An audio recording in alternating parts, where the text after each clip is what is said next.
नमस्कार, ये आकाशवाणी पटना है। अब आप अभिषेक दास से प्रादेशिक समाचार सुनिए। पहले मुख्य समाचार। प्रदेश के शहरी क्षेत्रों में 1 अप्रैल से घरेलू उपभोक्ताओं को सस्ती बिजली मिलेगी। स्लैब सिस्टम को किया गया समाप्त। राजस्व और भूमि सुधार विभाग ने मीडिया में भ्रामक बयान देने के मामले में हड़ताल पर चल रहे 3 अधिकारियों को निलंबित किया। प्रदेश में रसोई गैस की कालाबाजारी के खिलाफ कार्रवाई के तहत अब तक 14 प्राथमिकी दर्ज की गई। और चैत्र नवरात्र आज से शुरू 9 दिवसीय पर्व को लेकर प्रदेश भर में श्रद्धा और उत्साह का माहौल। अब समाचार विस्तार से। प्रदेश के शहरी क्षेत्रों में 1 अप्रैल से घरेलू उपभोक्ताओं को सस्ती बिजली मिलेगी। गांव की तर्ज पर शहरी क्षेत्र के उपभोक्ताओं को भी एक ही दर पर बिजली देने का फैसला किया गया है। बिहार विद्युत विनियामक आयोग ने स्लैब सिस्टम को समाप्त कर दिया। अब 100 यूनिट से अधिक खर्च पर प्रति यूनिट ₹1.53 तक की बचत होगी। आयोग ने यह भी स्पष्ट किया कि सभी घरेलू उपभोक्ताओं को 125 यूनिट मुफ्त बिजली की सुविधा मिलती रहेगी। राजस्व और भूमि सुधार विभाग ने हड़ताल पर चल रहे 3 अधिकारियों को निलंबित कर दिया है। निलंबन की कार्रवाई हड़ताल को लेकर मीडिया में भ्रामक बयान देने के कारण की गई है। निलंबित किए गए अधिकारियों में अररिया के अपर जिला भू अर्जन पदाधिकारी जितेंद्र पांडे, पटना सदर के अंचलाधिकारी रजनीकांत और पूर्वी चंपारण के घोड़ासहन के अंचलाधिकारी आनंद कुमार शामिल हैं। निलंबन अवधि में इन सभी का मुख्यालय आयुक्त कार्यालय पूर्णिया होगा। यह कार्रवाई बिहार सरकारी सेवा आचार नियमावली के तहत की गई है। निलंबित तीनों अधिकारी हड़ताली संघ के पदधारक हैं। प्रदेश में रसोई गैस की कालाबाजारी के खिलाफ लगातार कार्रवाई की जा रही है। बिहार पुलिस मुख्यालय से प्राप्त जानकारी के अनुसार 12 मार्च से 17 मार्च के बीच एलपीजी के अवैध भंडारण और कालाबाजारी के मामले में 14 प्राथमिकी दर्ज की गई है। वहीं 419 सिलेंडर जब्त किए गए हैं। साथ ही कालाबाजारी में शामिल 21 लोगों की पहचान करते हुए उनके खिलाफ कानूनी कार्रवाई की जा रही है। इधर घरेलू गैस का व्यावसायिक उपयोग करने वाले पटना जिले के 4 रेस्तरां को सील कर दिया गया है। जिलाधिकारी के आदेश पर इनके संचालकों के खिलाफ एफआईआर भी दर्ज कराई गई है। इस बीच पटना जिला प्रशासन ने गैस की कालाबाजारी और अवैध इस्तेमाल को रोकने में नगर निगम के पार्षदों की मदद लेने का फैसला किया है। मुख्यमंत्री नीतीश कुमार आज समृद्धि यात्रा के दौरान मुंगेर और लखीसराय जिले को कई विकास परियोजनाओं की सौगात देंगे। मुंगेर से हमारे संवाददाता ने बताया कि मुख्यमंत्री के आगमन को लेकर सभी तैयारियां पूरी कर ली गई हैं।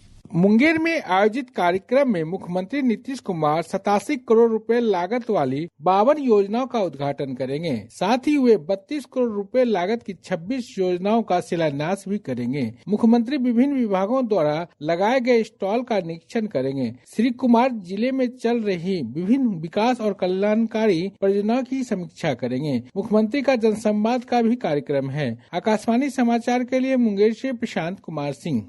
इधर लखीसराय में आयोजित कार्यक्रम में मुख्यमंत्री 208 करोड़ रुपए लागत वाली 144 योजनाओं का शिलान्यास और 118 करोड़ रुपए लागत वाली 117 योजनाओं का उद्घाटन करेंगे। जदयू के निवर्तमान अध्यक्ष और मुख्यमंत्री नीतीश कुमार आज पार्टी के राष्ट्रीय अध्यक्ष पद के लिए नामांकन करेंगे। पार्टी के प्रदेश अध्यक्ष उमेश कुशवाहा ने ये जानकारी दी। उन्होंने बताया कि नामांकन की अंतिम तिथि 22 मार्च है। 1 से अधिक नामांकन होने पर 27 मार्च को चुनाव होंगे। यदि एक ही नामांकन हुआ तो नाम वापसी के दिन ही राष्ट्रीय अध्यक्ष के नाम की विधिवत घोषणा कर दी जाएगी। बिहार की 5 राज्यसभा सीटों के लिए हुए चुनाव में मतदान से अनुपस्थित रहने के मामले में कांग्रेस पार्टी ने अपने 3 विधायकों को नोटिस जारी किया है। पार्टी ने वाल्मीकिनगर से विधायक सुरेंद्र प्रसाद, फारबिसगंज से विधायक मनोज विश्वास और मनिहारी से विधायक मनोहर प्रसाद सिंह को 2 दिन में नोटिस का जवाब देने के निर्देश दिए हैं। राज्य निर्वाचन आयोग ने पंचायत आम चुनाव 2026 की तैयारियां शुरू कर दी है। चुनाव नवंबर-दिसंबर महीने में संभावित है। इस संबंध में आयोग ने जिला स्तर पर पदाधिकारियों की तैनाती का आदेश जारी किया है। प्रत्येक जिले में जिला दंडाधिकारी को जिला निर्वाचन पदाधिकारी के रूप में नामित किया गया है। साथ ही संबंधित जिले के जिला पंचायत राज पदाधिकारी को जिला उप निर्वाचन पदाधिकारी बनाया गया है। राज्य सरकार ने भारतीय पुलिस सेवा के 4 और बिहार पुलिस सेवा के 2 पुलिस पदाधिकारियों का तबादला कर दिया है। प्रेरणा कुमार को लखीसराय और राजेश कुमार को नौगछिया का पुलिस अधीक्षक बनाया गया है।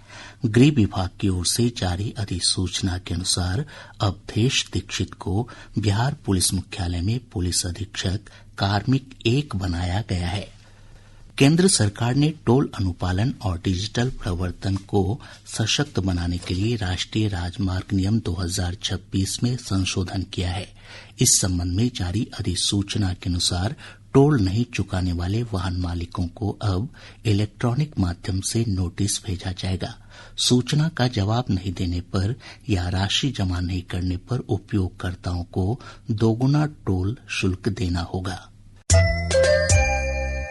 प्रादेशिक समाचार आप आकाशवाणी पटना से सुन रहे हैं। ताजा समाचारों के लिए आप हमारे x handle AIR News_ Patna पर जा सकते हैं। चैत्र नवरात्र आज से शुरू हो गए हैं। 9 दिवसीय पर्व को लेकर प्रदेश भर में श्रद्धा और उत्साह का माहौल है। एक रिपोर्ट।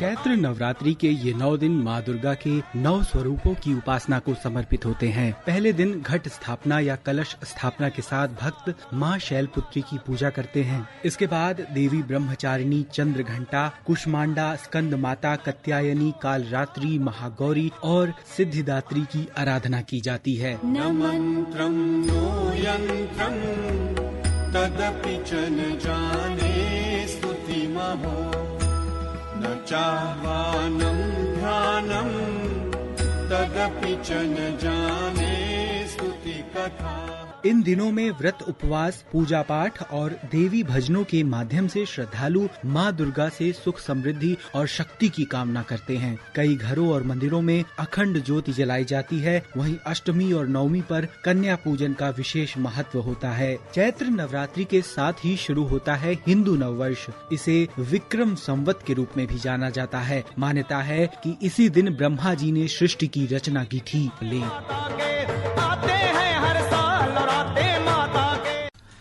इधर हमारे संवाददाताओं ने बताया कि विभिन्न मंदिरों और शक्तिपीठों में सुबह से ही श्रद्धालुओं की भीड़ देखी जा रही है।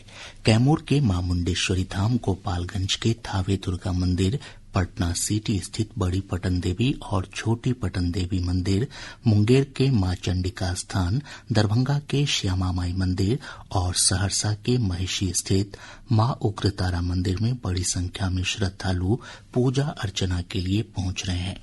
मुख्यमंत्री नीतीश कुमार ने चैत्र नवरात्र पर प्रदेशवासियों को शुभकामनाएं दी हैं। ईद का चांद आज दिखने की संभावना है। यदि आज चांद दिखता है तो कल ईद मनाई जाएगी। आज चांद नहीं दिखने की स्थिति में ईद शनिवार को मनाई जाएगी। उलेमाओं ने लोगों से इमारत-ए-शरिया और खानका-ए-मुजीबिया में स्थापित कंट्रोल रूम पर चांद दिखने की सूचना देने की अपील की है। मुजफ्फरपुर जिले के गायघाट थाना क्षेत्र के चोरनिया में पॉक्सो एक्ट के एक आरोपी को गिरफ्तार करने गई पुलिस और ग्रामीणों के बीच हिंसक झड़प हो गई। पुलिस ने बचाव में हवाई फायरिंग की। इस दौरान गोली लगने से एक व्यक्ति की मौत हो गई। घटना में थानाध्यक्ष सहित 4 पुलिसकर्मी घायल हो गए। वरीय पुलिस अधीक्षक कांतेश मिश्रा ने गायघाट के थानाध्यक्ष राजा सिंह को लाइन हाजिर कर घटना की जांच के लिए SIT का गठन किया है। साथ ही मजिस्ट्रेट जांच की भी अनुशंसा की गई है। इंडियन प्रीमियर लीग IPL के शुरुआती कुछ मैचों में ईशान किशन सनराइजर्स हैदराबाद की कप्तानी करेंगे। अभिषेक शर्मा टीम के उप कप्तान रहेंगे। टीम के नियमित कप्तान पैट कमिंस पूरी तरह फिट होने के बाद कप्तानी की जिम्मेदारी संभालेंगे। इधर BCA मेंस अंडर-23 वनडे ट्रॉफी में कल खेले गए मैचों में शेखपुरा, बेगूसराय, भागलपुर, अररिया, भोजपुर, सिवान और दरभंगा की टीमों ने जीत दर्ज की। राजगीर खेल परिसर में 1 अप्रैल से 12 अप्रैल तक 16वीं राष्ट्रीय पुरुष सब जूनियर हॉकी चैंपियनशिप का आयोजन किया जाएगा। इसमें विभिन्न राज्यों और केंद्र शासित प्रदेशों की 30 टीमें हिस्सा लेंगी। बिहार राज्य खेल प्राधिकरण के महानिदेशक रविन्द्रन शंकरन ने ये जानकारी दी। अब जिलों से प्राप्त संक्षिप्त समाचार। सिवान रेलवे स्टेशन से आरपीएफ की टीम ने 2 करोड़ रुपए मूल्य की चरस के साथ 3 तस्करों को गिरफ्तार किया है।